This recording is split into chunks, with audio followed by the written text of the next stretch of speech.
Começando mais um programa DNA e hoje comigo, Gentil, um grande amigo, né? A gente já se conhece há uns 3 anos. Por aí.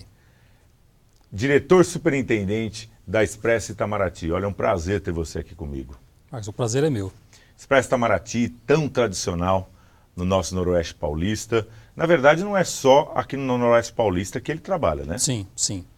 A empresa hoje ela opera São Paulo, Mato Grosso do Sul, Goiás, Minas, Mato Grosso e Rondônia. Nossa, quantos lugares, né? E começou sempre com essa atividade em todas essas sempre. praças? A empresa foi fundada já com transporte de passageiro, transporte rodoviário de passageiro. Na época era Novo Horizonte e Rio Preto, era a linha que tinha, então os fundadores faziam essa ligação, eram 3 ônibus apenas na época. Na época era estrada de terra, então na verdade era uma aventura, né? Você sair de Novo Horizonte e chegar em Rio Preto. Parando nas cidades. Exatamente, vinha ali por Potirendaba, Ibirá. Então esse foi o começo, 1951 a empresa começou. E a expansão dela foi uma expansão orgânica, ela foi devagarinho ampliando as linhas, conquistando novas autorizações. Depois houve um momento da história da empresa, década de 70 do século passado, em que ela adquiriu algumas empresas, então Viação Tamoio, Viação Aprazível Paulista. Mas transformando o nome em Itamaraty? Sempre trazendo essas linhas para dentro da Itamaraty, sempre Expresso Itamaraty. Né? Até final do século passado foi assim, foi um crescimento orgânico, lento, muito focado realmente em aproveitar algumas oportunidades.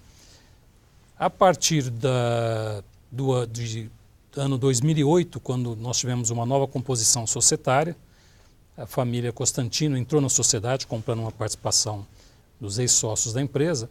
De lá para cá a empresa realmente acelerou muito esse crescimento. Então foi comprada, nós compramos uma empresa em Uberaba, que tinha um Urbano de Uberaba. Tá. Compramos esse ano a outra parte, nós tínhamos 50%, compramos outros 50% do Urbano de Uberaba. Hoje a gente tem 100% da operação urbana. Aqui em Rio Preto mesmo, nós participamos em 2011 de uma licitação e ampliamos a participação também no urbano aqui para 1/3 do sistema hoje. Adquirimos linhas Cuiabá-Porto Velho nessa época também. Adquiri agora, participando de uma licitação no Mato Grosso e conquistamos 2 áreas, uma área que é a área de Rondonópolis e a outra área de Cáceres. Então, eu diria para você que de 5, 6 anos para cá, a empresa acelerou muito esse processo de crescimento. Quantas linhas no total? Marco, não sei te dizer, eu posso te falar, é mais fácil falar a quantidade de veículos operando, né? Hoje nós temos 960 veículos operando, numa frota total de 1.200 carros. Caramba! Uma outra área que a empresa cresceu bastante foi na área de fretamentos, né? Fretamentos voltados para empresas de agronegócio. Tá? O foco do segmento do agro? Não foi muito assim uma opção nossa, na verdade, nós aproveitamos uma oportunidade de cerca de 8 anos atrás. As usinas de açúcar e álcool começaram a ter muita pressão de Ministério Público do Trabalho para que ela melhorasse o transporte do seu pessoal. Na época se usava muito aquele caminhão, o famoso gato, né? Aquele cara que guiava o seu próprio ônibus aí com 20 anos de uso e tudo mais. Pensei que você estivesse falando daqueles caminhões de... Não, eram ônibus, mas eram mais ônibus evoluído, mas exatamente, em já condições quase daqueles caminhões. Exatamente, mas muito ruim, atendimento muito ruim e tal. E isso foi uma oportunidade para nós, que aí algumas usinas começaram a nos procurar, pedir propostas. A primeiro grande contrato foi com a usina Coruripe, ali de Turama, ali são 5 usinas, é um grupo do Nordeste, mas que tem ali uma operação grande ali. Só naquela operação foram 82 carros, e a partir dali a gente começou a ampliar. Aí o cara vê o ônibus andando, o ônibus novinho andando, e fala, mas por que a outra usina tem e eu não tenho aqui, né? Então aí fomos depois para Bung, fomos para empresas ali na região de Uberaba, usina Uberaba, Vale do Tijuco, a própria Raizen, nós temos 2 usinas que nós atendemos. Hoje são um total de 25 usinas que nós fazemos o transporte. Então essa foi uma área que cresceu bastante também, né? Quando nós compramos a Líder em Uberaba, junto também vieram alguns contratos de fretamento. Tá. E a gente acabou então tocando esses contratos e incorporando ainda Itamaraty também. Porque na verdade, se você falar das empresas de segmento realmente que usaria uma frota específica, usina é claro pela distância, tudo. Sim. Porque a maioria acaba na própria cidade Nós temos em Uberaba algumas empresas, como por exemplo Black Decker. Ela precisa do transporte porque ela tem turnos, às vezes Diferente. noturnos, e que você não consegue ter o transporte público atendendo. Então ela prefere ter o transporte fretado, dedicado a ela, porque ela consegue ter um melhor controle dessa opção de da disponibilidade do funcionário dela. Né? Legal.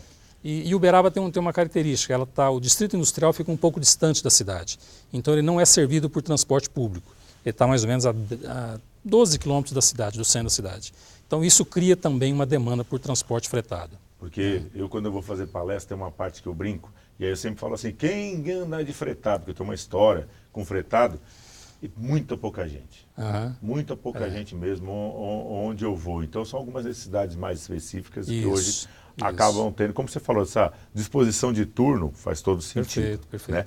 Agora, os ônibus da Itamaraty, né, o que servem, por exemplo, tudo bem, são específicos os que têm serviços, esse que a gente pode falar corporativos, mas o que é linha normal. Qual é o mais moderno que tem? O mais moderno é o Cama-Leito, que é um carro de 2 andares, um DD, né, um double deck. Aquele sistema de cama total, você inclina 180 graus. Quantos lugares? Então, 26 lugares esse carro. É aquele que tem embaixo poucos, né? Não, esse carro, a configuração que a gente faz esse carro, ele é totalmente leito. Ele não tem... algumas empresas fazem leito embaixo e executivo em cima. O nosso carro ele é integralmente leito. Os dois andares? Os dois andares. Né?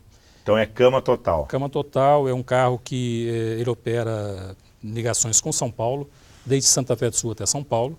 A gente passa por Rio Preto com 5 horários dia. Né? 5 horários dia. E concentrado em todo o período, manhã, tarde e noite? Normalmente são viagens noturnas. Nós temos, desses 5 horários, 4 são noturnas e 1 diurna. Tá? Na verdade, a pessoa é um tipo de serviço que a pessoa ela evita de pagar um hotel em São Paulo. Então você vai no leito, você dorme muito bem, chega em São Paulo descansado, trabalha o dia inteiro e volta no final do dia. Tá? Essa é a ideia. Essa é a ideia. Sabe que meus filhos, eu tenho um menininho de 8 e uma menininha de 7. E aí no final do ano passado eles pediram. Falaram assim, ô pai, eu quero andar de ônibus, né? Vim para Catanduva, moro em São Paulo. Meus pais moram em Catanduva. Aí eu tive essa opção e vim de leito. Adoraram, né? Aquela festa, porque só que aí você não dorme a noite inteira, né? Porque eles ficam enchendo o picuá lá, quer comer tudo, quer brincar de tudo à noite. Mas vem aumentando essa procura?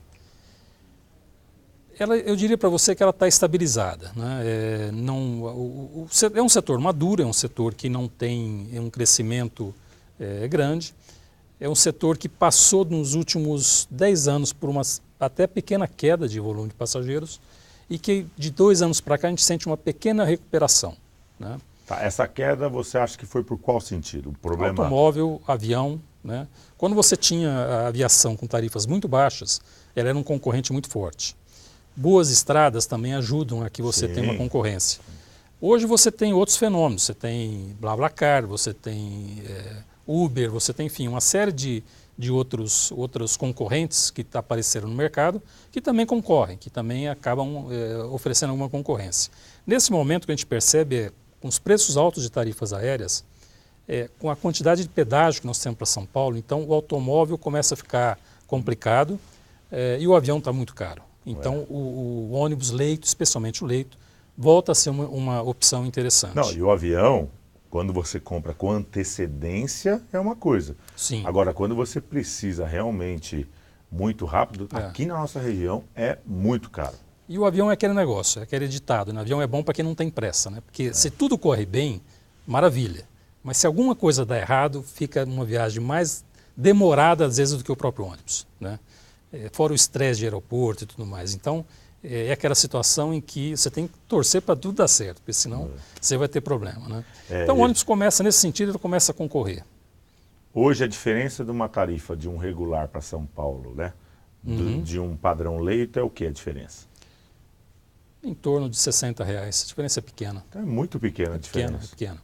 E um valor agregado completamente diferente. E o importante é isso daí, quer dizer, a gente trabalha com segmentação de mercado. Então, nós temos esse carro, que é um carro top de mercado, para atender esse público que é realmente ir descansando e chegar em São Paulo, trabalhar e voltar.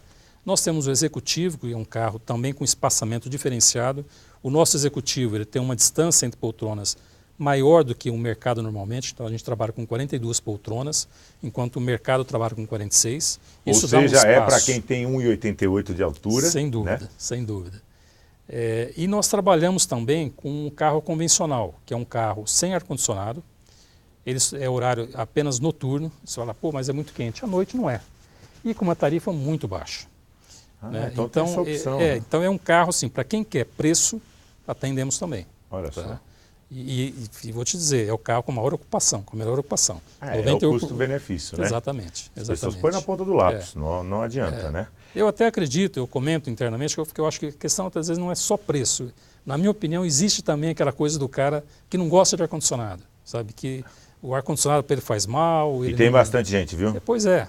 Tem gente que tem carro, que você vai viajar e não liga. Esse é um comentário que eu quero falar pro meu tio João, um grande abraço, mas vai viajar com ele. O bicho não liga aquele ar-condicionado, de jeito nenhum, né? E esse é o perfil mesmo. Uhum. Mas eu acho que hoje, né, a possibilidade que você tem de poder fazer uma viagem, ela é muito grande. O acesso é muito grande. Sim. E o ônibus, ele acaba sendo muito seguro, né? Super tranquilo. A gente, óbvio que quando a gente vê, tem um acidente aqui e outro lá, mas muito pouco sim.